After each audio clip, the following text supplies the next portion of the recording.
So I'm going to talk today about getting the most from Google Play. My name is Ellie Powers. I'm a product manager on the Google Play team. And I work on apps. Many of you are here building apps, but why, right? Why are we doing this? Well, for some of us, it's because we have a particular idea that we're really passionate about and we want to get out into the world. For some of us, it's because we have an idea for an exciting new business that doesn't exist yet. And the sort of world that we're talking about is this multi-device, multi-billion person world that's grown over the past decade or so. And we're also going to talk about how Google, specifically Google Play, is uniquely positioned to help you get your idea and your business out into the world and as successful as possible. So first, a little bit about me. I love to travel. I've been to countries all over the world, and my favorite thing when I travel is to go to a place that's going to make me feel a little bit out of my element. The other reason I love to travel is they tell me that it's supposed to be a really good idea to get away from your work from time to time. But unfortunately, when you work on mobile apps, this is getting really hard to do, actually. So about a year ago, I went on a trip to Thailand and Cambodia. And when I was on the subways in Thailand thinking, yeah, I'll get away from my work, I'm seeing ads for Android games. And then I go to the markets in Cambodia, and I see Android devices for sale. And it's really a nice reminder that the work that we're doing here to build this mobile ecosystem together is really reaching people all over the world. And today, here we are in Moscone Center, and we're seeing that the wave of Android is now going in both directions. Not only are our users everywhere, but there are developers all over the globe. Just actually across here on the floor here, we have a developer called Rayark, also from Southeast Asia, and they've made a beautiful, immersive game experience, and if you haven't seen it yet, I definitely recommend that you go and check it out afterwards. So these are the sorts of strong mobile ecosystems that we're building all around the world, and they're tied together through Google Play. So how did Google get involved in this whole mobile apps thing? Let's go a little bit further back into Google's history.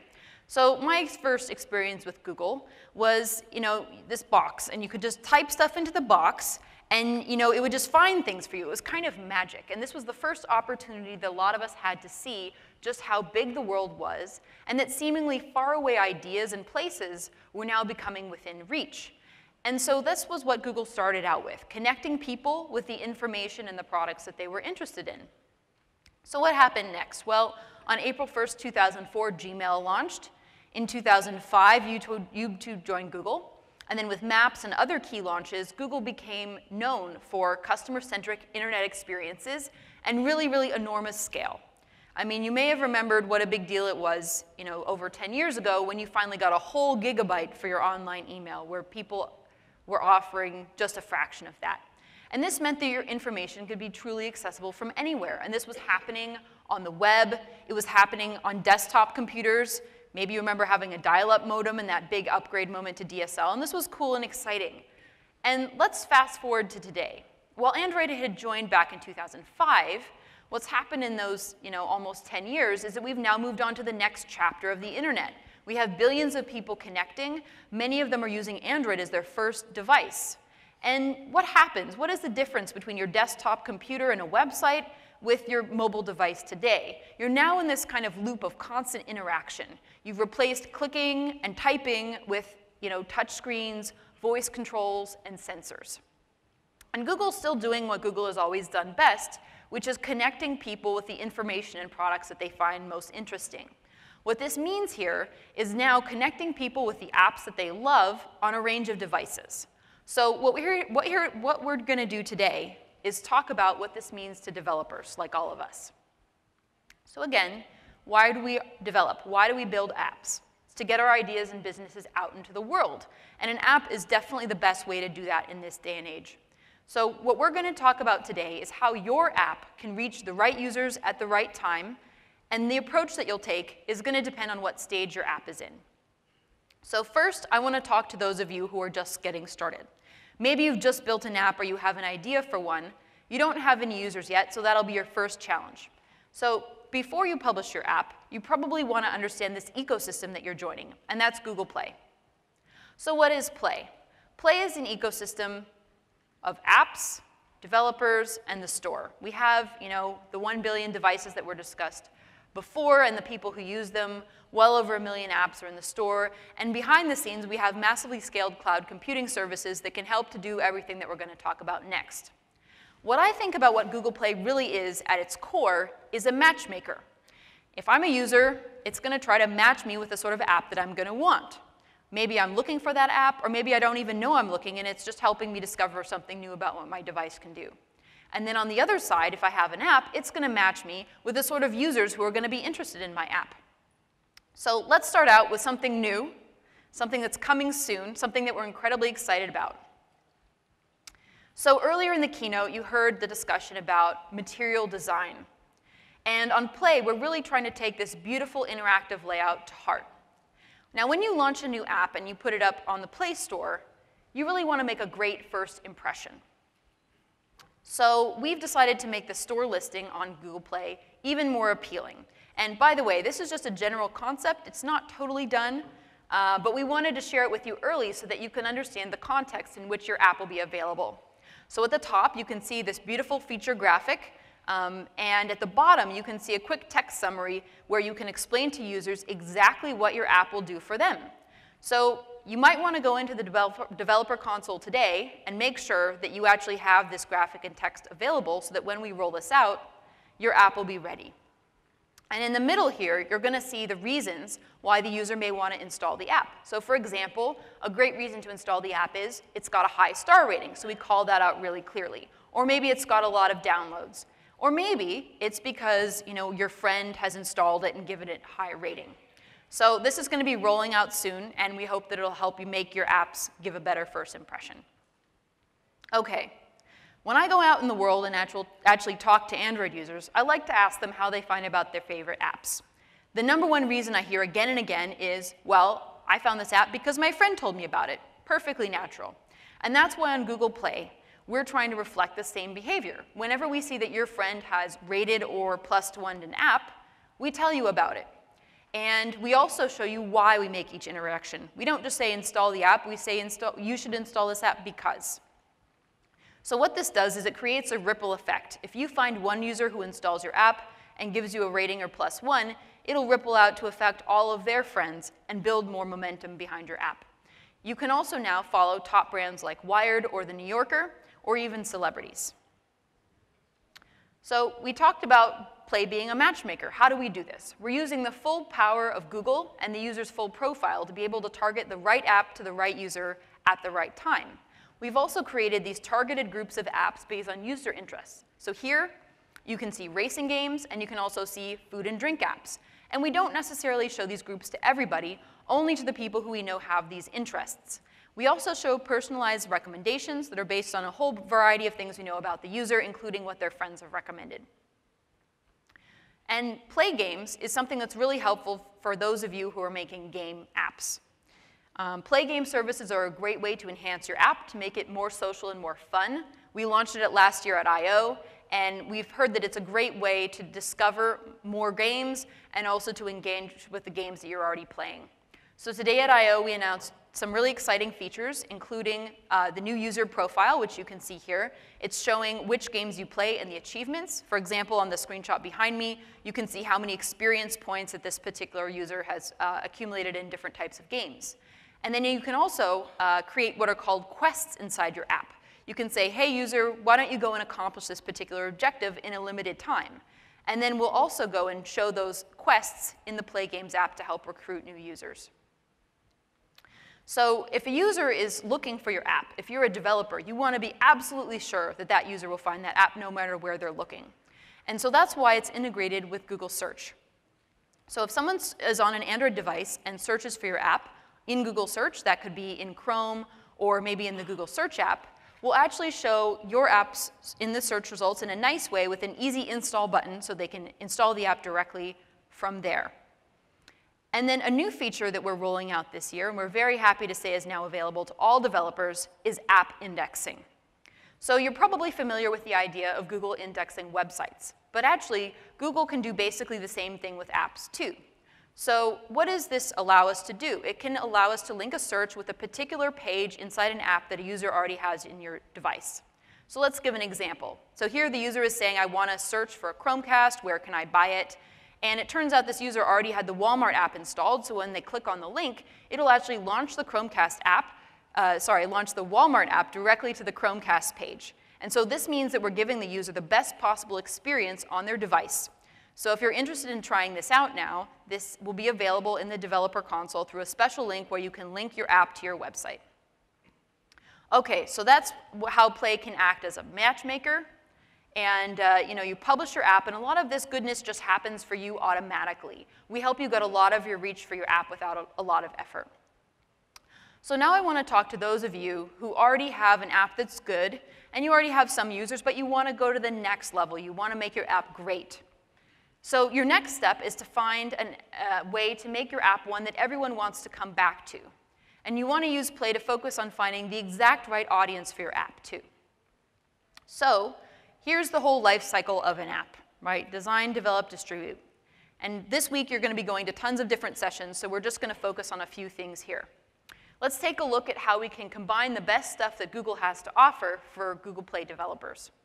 So from building to promoting and monetizing your app, we have a lot of really interesting solutions available. So let's say we're launching a new app. Urs showed us some amazing stuff in the new cloud platform. And the classic problem we hear from developers is, I want to build something that's ready for massive scale, but I don't have a huge budget on day one, so what do I do? So we've actually created the Cloud Platform Mobile Starter Kit. And what this can do for you is allow you, with very little programming, to be able to set up your back-end infrastructure. And then if you need to scale it, you can just do it like that. And this allows you to scale to huge applications and get that super fast performance that you expect from Google.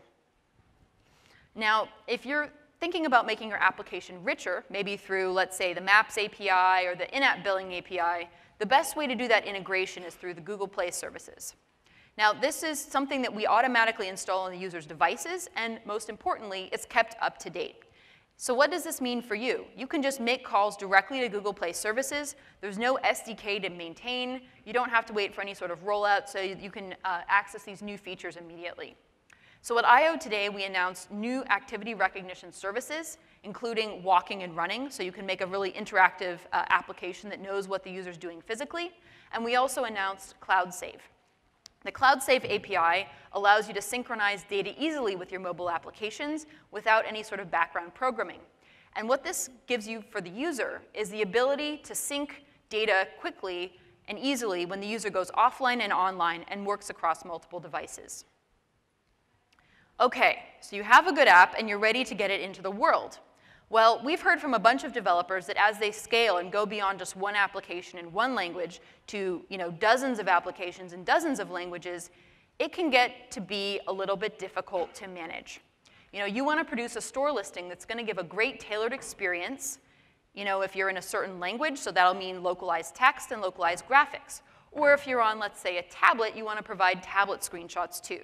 And this ends up meaning that you have to copy and paste a ton of times or manage hundreds of assets. So we have a solution that we're very happy to announce today. With the new Developer Publishing API, you'll be able to integrate the publishing process with your existing build system.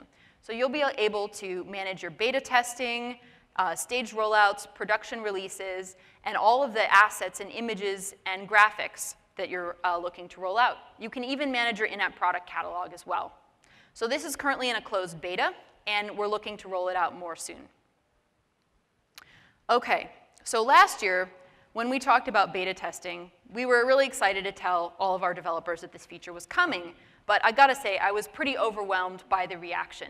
Developers have really taken this on and made some amazing things happen through these features.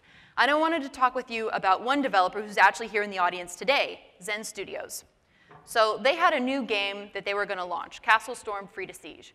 And if you're a game developer, you know that with every new title, you put so much work into it, and you want it to be perfect when you launch it. So how do you do this? Well, Zen Studios decided to use the beta testing feature. They decided to make it a public beta, although they could have kept it private. And they said, maybe we can get about 1,000 users. So they posted it on their website. They posted it on social media. 3 days later, they had 3,000 users, and it soon expanded to about 6,000 users. So they had a huge amount of interest in this beta test. And because they care so much about the user experience and making their game great, they said, give us your honest feedback. And users, absolutely, they came back with all sorts of great stuff. They said that the controls in a couple places were hard to use. They mentioned exactly where they were frustrated. And this allowed Zen Studios to be able to improve user retention at some tricky points. The other feedback they got was, well, different sorts of users in different countries than they had expected actually wanted to play their game. So they actually ended up modifying their launch countries, and they were able to give a bit of sense of how much marketing budget that they should invest for this game, because they were able to see what some of the early metrics might look like.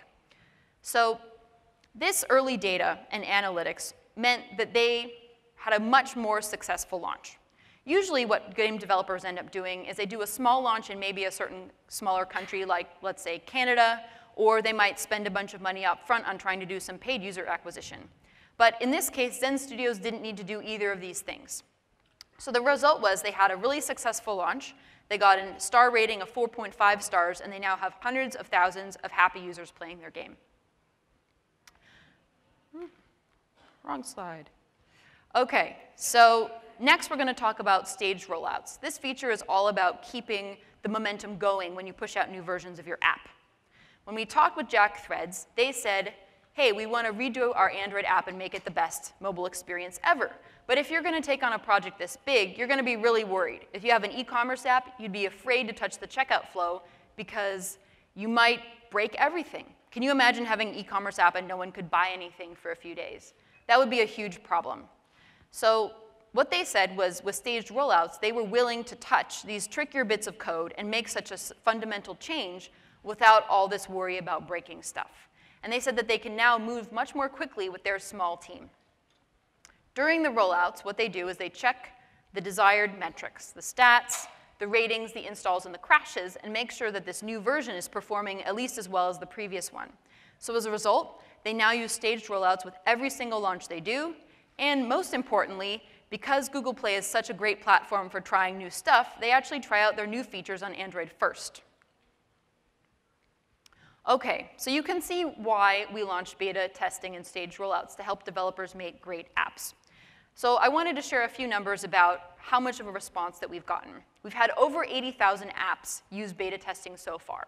And if you look at all the apps that have tried this feature, they have an average rating of over 4.2 stars, which is great. This is clear evidence that people are really using this to improve the quality of their apps. And over a third of the apps that we see coming from our top charts are using beta testing. And many of them are using staged rollouts, too. It's become a best practice at Google as well.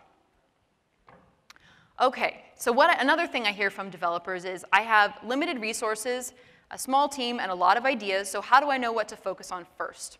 So optimization tips is something we rolled out last year to help you localize your app. So for example, if we notice that you've gotten a lot of users in a certain country, but your app isn't available in their native language, we let you know.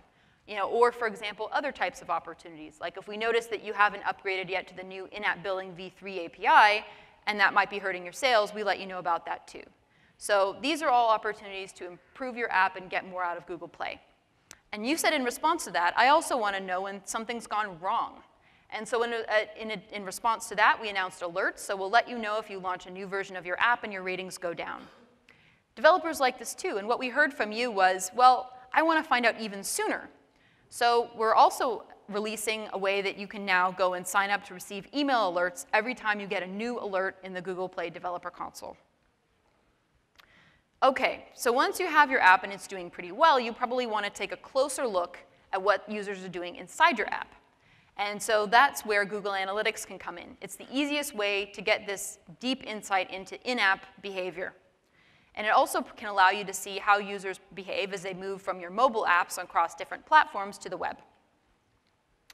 So one of the best things about Google Analytics, why it's so easy to integrate, is it uses the Google Play services, which is already on the user's device. This just means that you need only a couple of lines of code added to your application, and you don't bloat your APK size by adding another analytics SDK. And once you get a sense of what people are doing in your app, then the next thing you want to do is experiment. So what you can do here is set up a few goals. Maybe your goal is to have your users watch more videos or make more purchases or things like that. You set the goal. Then you can set up a couple of different options. And over time, it'll switch automatically to whatever the best option is. So last year, we announced that we were helping you identify which of your marketing campaigns was the most successful at recruiting new valuable users. So what you can do here is for each campaign, you can see how many users view, install, and launch your app. And that means you'll end up focusing on the most effective user acquisition channels and fine-tuning your campaigns. And usually, we find with developers, as they get more sophisticated, they'll define some sort of group of users that they think is the most valuable. So for example, in this game, we might say that we want to track users who came in through a certain campaign, they've reached at least level 7, and let's say that they've spent $5. And you can track how that group of users is doing over time. So we've seen freemium apps become the most popular way to monetize on Google Play. And so Admob recently launched a new product to help make these freemium apps more relevant and more successful. So let's take a look at how this works. So when you're having an app that's monetized through in-app purchases, it's really important to reach the right user at the right time with the right in-app product. That constitutes a meaningful interaction for the user and some time when they're willing to make a purchase, basically. So these ads can really help improve the relevance of the in-app products that you're showing to users. And if you've already set up that segment of people who came in through campaign X and are on level 7 and have spent at least $5 in Google Analytics, you can reuse these user segments here in Admob to be able to show those right ads at the right time. We talk to our best developers, and we try to understand how they got so successful from a financial perspective. And then we want to make that information available and that top expertise part of the regular experience in the developer console. So some of the top metrics we find our best developers tracking are the average revenue per paying user and the number of buyers that they have in their app. So we've added these now, and we're also going to offer breakdowns by country so that you can see how are these important metrics tracking as you expand your business into new markets. Okay, another trend that we've seen is subscriptions. We're seeing more and more apps moving to this model, and it's become the fastest growing way to make money in apps. And this can be really helpful for your app, especially if it has fresh content or is frequently updated. And if you can manage to find the right product, it can make a great, steady, recurring revenue stream for your users, for your business, too. So this year at I/O, we're very happy to announce that we're going to be rolling out weekly and seasonal subscriptions pretty soon. So if you're making a World Cup app, for example, this can be the right way to structure that offering to users. Okay, so earlier today, we announced that we're going to be offering direct carrier billing on tablets. All the user has to do is set it up on their smartphone, and it'll keep working on their tablets. And direct carrier billing is super popular, and it's available on about 50% of all Play users. We've also seen with the launch of PayPal and gift cards, there's just more and more ways for users around the globe to pay. So what this means is as our business expands and more people in all over the world buy devices, they're able to make purchases as well. Okay, so let's say that you're a developer who has a great app, you're already measuring your business carefully, and your next step is to be part of the next big thing. So here's a couple of advanced strategies if this is the place that your app is in. So previously we were talking about reaching users one by one. But we have some new exciting ways to reach users in groups through the organizations that they're part of. So if you have an app that's targeted towards educational purposes, particularly classroom education, you can submit your app for inclusion in Play for Education. And what this does is it puts your educational app in front of school administrators and teachers, and this opens up a new opportunity for you through bulk purchasing. So if you haven't signed up for this program yet, but you think your app should be part of it, you can sign up in the developer console. And then announced earlier today, we've talked about how we're making Android much, much better for enterprises. So this is another way to reach users in groups. If you have an app that's great for people in a business context, this can be a fantastic way to expand your reach. We're going to be making a bunch of changes across the Android platform and across Play, when system administrators will be able to say, hey, I want to take this app and make it available to my whole company. So stay tuned. This is a very new program, and we're excited to tell you more soon. So Android Wear is something you've seen a lot of people talking about today, and it's something that we're incredibly excited about. This is an opportunity for a user to have a device with them all the time, and not just in their pocket or in their bag, but on their arm. And there's a lot of new interaction opportunities that came up there. So when we told the Huffington Post about this, they were one of our early partners, and they said, yeah, this would be a really cool opportunity. Their app already worked great on phones and tablets, and they were looking to keep being part of that leading device availability. So they decided to extend their app onto the watch. One of the cool features they added was the ability to get headline alerts 24/7 for their biggest news aficionados. And you can also share stories really easily without even taking your phone out of your pocket. So how Google Play is helping expand onto these new devices is by knowing which devices a user has. And then we can surface the groups of the best apps for those devices to those specific users who have them. And this helps you reach the right users in the ecosystem for these specialized devices that you've built apps for. OK, so now we're going to talk about the thing that I am the most excited about compared to everything else. We all talked about the promise of the internet, connecting the whole world. And we finally have the ability to realize that promise in the very near future. So in the mid-1990s, it took about 10 years to connect the first billion people to the internet. Then it took about 5 years for the second billion. And the third billion should be connected just about any day now. We're almost there. And for many of these people, Android is really their first computer. It's their first experience of being connected and seeing how the internet can enhance their lives. And the way that this has turned out is that all these 3 billion people are on mobile devices, and they want apps. So if you want to reach every person in the world, you need to understand what countries they're in. And we can see what top countries are available. Sure, the US is on there, but it's only a teeny part of that big donut.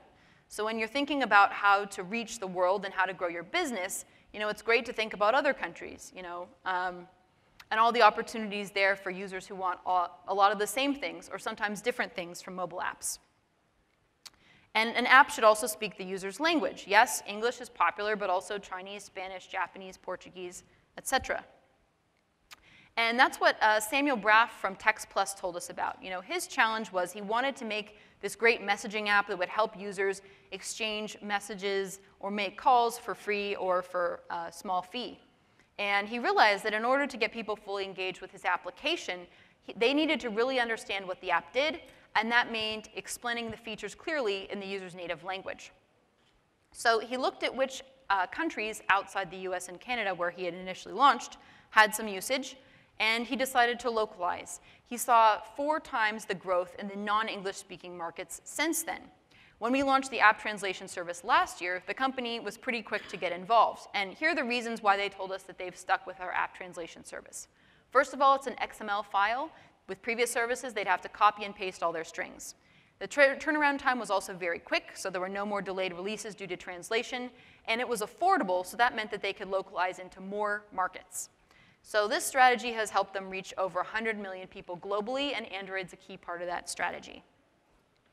So this is what the app translation service looks like. First, we show you some optimization tips recommending where you might want to consider translating your app. Then you can request the languages that you want to translate into and pay easily. You get back a professional translation pretty quickly.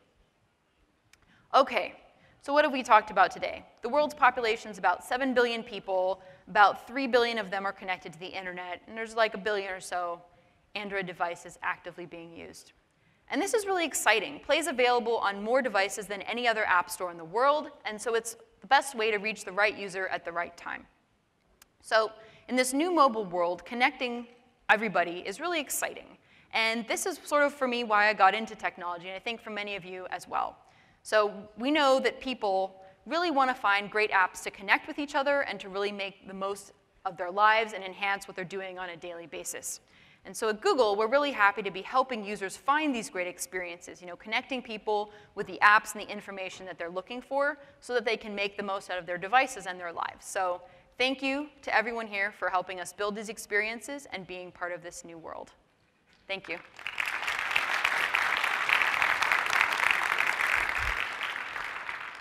All right, we'll take questions. It would be great if you have a question if you could come up to this microphone here or that microphone there. Okay. No questions. Great. Oh, wait, one question. We have one. Wait, maybe. OK. So I'm actually interested in what the future is for subscription billing in the Play Store. One thing we've noticed, we had a big rollout of it this year, is the lack of testing tools involved in it, namely sandbox testing. It's actually really hard to test expiration of subscriptions and also get data on how many people are renewing and basically what your turnover rate is, what your churn rate is on subscriptions. So I just wanted to see if you had any plans on enhancing that feature set. So it's really about testing subscriptions?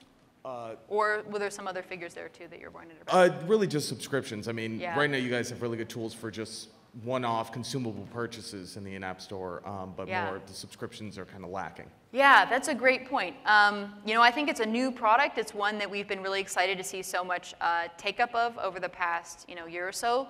I think we've definitely heard the issues that you're bringing up, especially around testing, and we don't have anything to announce right now, but we're definitely looking into it. So thanks for raising that. Yes? Yeah, thanks for your talk. A question, you mentioned Google Play for Education and the ability to do bulk purchasing. What about apps that are freemium with in-app purchases? Do you have a timeline for being able to do bulk purchasing on in-app purchases, either in Google Play for Education or in general for businesses? That's a great question. I think as we're seeing more and more organizations being really keen to adopt Android and Google Play to distribute to their users, it's becoming something that's more pertinent to what these companies and schools are looking to do. So we don't have anything to announce today, but yes, I think we're looking into it and we're aware that it's becoming more and more of an issue, especially as we're seeing more and more even educational apps move to a freemium model. So we are definitely looking into it. Okay, thank you. Yes? I was wondering what the state or plans are for a business-to-business app store such that we can do business-to-business apps that are centrally managed rather than delivered ad hoc. So business-to-business store. So I guess we're not announcing everything yet about the new improvements that we're making for Android on Enterprise, but probably the sorts of things that we're looking at are a greater ability for, let's say, an IT administrator at a company to take initiative to make purchases of apps or to decide which apps can be available on users. So maybe we can talk more about it afterwards, but we're definitely looking at ways that a company can say, this is the software we want to have available to our company, make that purchase, and then distribute it out to the right people in the company. It's definitely something we're thinking a lot about as part of these enterprise projects that we're doing.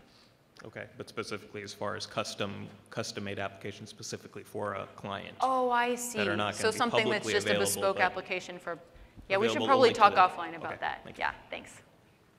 Okay, yes. As you have discussed about the countries which have different ARPU, like in India, the ARPU is very low as comparatively people do less in-app purchase. So the only way to get the downloads is on only the organic traffic. And then when we see the top free section and we see the various sections of the store, we see very different type of apps which should not be there. You know that there is some problem there. So is Google working out how to fix the problem of getting more organic traffic for the developers? And if the developers can know the logic behind, so these reasons you can get a better organic traffic, or if you do this, then this will happen. Because this is a very important question for the countries where the ARPU is very low. Yeah, so just to make sure I understand your question, I think you're asking about, what are we doing to help getting organic traffic, especially in markets where the ARPU doesn't facilitate spending a lot of money on paid user acquisition? Yeah, I think it's something where we're looking carefully at how we can tune our algorithms best. I think one of the trends that we've seen that's definitely difficult is Google Play has become very popular. There's many apps in the store, and everyone wants to make sure that they're getting the share of that traffic. So we've definitely been looking at ways to kind of tune the store, and I think when we talk about things like doing user targeting, what we're hoping to do is, if I have a mobile device and my mother has a mobile device, Google Play should offer us different things. And so the great news there can mean that, rather than offering the same application to me and my mother, if you offer us each a different application, it's not a loss to any developer because an app that I might want, she might not want, and vice versa. So I hope through better personalization, that's where we're going to be able to make the most of the store real estate so that we're surfacing only apps that the user is likely to be interested in and not other apps. But it is a big challenge.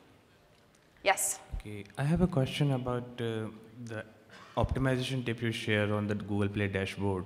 So right now it's only focused on the localization, localizing this language and that language. One thing in my experience I've seen is that oftentimes there's certain kind of devices which are popular in a geography. So for example, in India, Micromax is among the top 10 devices. But in my like list of devices, this feature on the 5th or 6th number, you know? So can you share if my app is popular in a particular geography, can the optimization tip be in a way that you are popular in Russia, you might as well, but this phone which is highest download in Russia is not in your top 10, so might as well optimize the presence for that. Oh, okay. So just to make sure I understand your question, so you're saying if you're, if you're my- offering your app in a certain market, you want to highlight which devices might be more popular Ideally, there? my distribution pattern across devices should also shadow the overall distribution pattern in that geography. If I'm not, then I'm leaving money on the table, right? I see. Yeah. Yeah, it's a good question.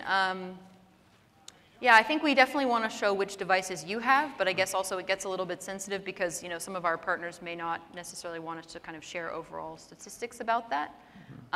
But I think it's a good question. I think a common question that we hear from developers is when they're moving into a new market, they definitely want to be able to understand which devices they're going to support. Yeah. And to make sure they're not, like you said, leaving money on the table. So I think it's an interesting problem to figure out. Maybe we could talk more about it later. Can I have a follow-up question on Sure. the same? So about the +1 seems to be a big driver for us for getting the organic traffic. Intuitively, it makes sense to recommend people to +1 the app when they are in like down the funnel, when they're like 3-4 days into the process. But some developer I talk to, they say it's right at the outset. If you ask them, they do it. So when is the right time to kind of push that request? That's a great question. I actually haven't looked at the data for that. I think each developer will depend. I've seen, I guess similar to you, I've seen a couple developers where sometimes they say, hey, you've used this app for this long. It looks like you're enjoying it. Would you mind giving us a rating? So I think it will kind of depend on your application. But I haven't actually looked at the data for that to see if there was an optimal time. But I would guess that it probably varies on the type of app that you have. If the user is very enthusiastic for your app, then they're probably more happy to do it. If they're in the middle of a task and doing something that they consider to be very important, that may be a distraction for them at that point. Thank you. Yes? Hi. It's not a question, but I just like to hear your opinion about the gaming category and the top grossing list. Once you have a strong title on the top grossing, it's very easy for you to cross-promote and create other titles that go up in the same list. And that makes this list very static. So what are the chances for indie developers, for new developers, gaming studios to launch games and reach this top grossing in the gaming category? I think if you look at games, you're right that there are a lot of very big players who are very successful, but I think at the same time, there's always something new. Flappy Bird, where did that come from, right? Somehow that managed to get to the top. So I think that's something that we look at a lot, which is how do we offer kind of this, balance between things that are trending, things that are really new, and some people want those sorts of things, and other people kind of want the stuff that's really kind of well-known big brands. So I think we offer a variety of different charts to be able to do that. And then we're always looking at ways to kind of tweak those algorithms to make sure that they're counting things right. I think in terms of indie developers, we do a lot of different special featuring programs there. We put together a lot of groups of applications of very high quality games that we actually sort of call out as these are indie games. And so certain types of gamers are really interested in that type of thing. And again, I think a lot of it will come down to the personalization, whereas if we can find out what sort of person likes your application, then we can show it to that person, but maybe not to my mom who might not like that type of game. So I think it's definitely a big challenge. You have kind of a balance of big companies who know what they're doing and are really, really strong at being able to do a great marketing campaign and building a great app, and then also wanting to make sure that the platform can remain responsive to new people who are entering and making really exciting, different stuff. Thank you. Hi, I have a question about alternative Android App Store markets. There are a few other ones besides the Play Store. You had mentioned with Google Analytics that it ties in with the Play Store that's installed on the device. There's also other utilities that are just basic function utilities of a person's cell phone, like for example GCM. So it seems that if I, as an Android developer, want to be able to support a plethora of different distribution channels, I kind of have to bend over backwards to be able to support some core functionality like push notifications or Google Analytics, which is very robust. And it doesn't currently, it's not supported on devices that were customized for alternative stores. Is this something that Google feels is a problem or an unnecessary burden to developers? And is there any direction moving forward about kind of unifying, being able to create a solution that prevents people like myself from having to have multiple versions, different binaries that I'm submitting to different locations? Mm-hmm. Yeah, it's a good question. I think, one of the points that you mentioned is that you have the flexibility on Android to create a variety of binaries and to kind of tailor them based on, the device or the market or, the particular store. There's a number of different stores out there that also offer analytics services and other capabilities. So on one hand, you definitely have a lot of flexibility there where you can create all these different binaries and tailor each one to the kind of stack of services that you expect to have on that user's device. I don't know, it's a good question. I haven't actually heard your exact question before around like how kind of the Play services kind of connects in those other environments. I have to think about that. I mean, I think, usually what people want to do is either create a very specific binary that's kind of integrated with what's happening in that alternative app store. So I haven't actually heard about people saying that they would want to try to use Play services with those other app stores because I think, depending on what market you're looking at, those users may or may not even have those services installed on their devices. So it would kind of depend. Yeah, I think it's a particularly painful point with push notification. That can be something that's a challenge for especially smaller development teams. Okay, that's good feedback. I've actually never heard that particular feedback before, so thanks. Thank you. All right. All right. All right, well, thank you, everybody. Really appreciate all your time today and all the questions. Thanks.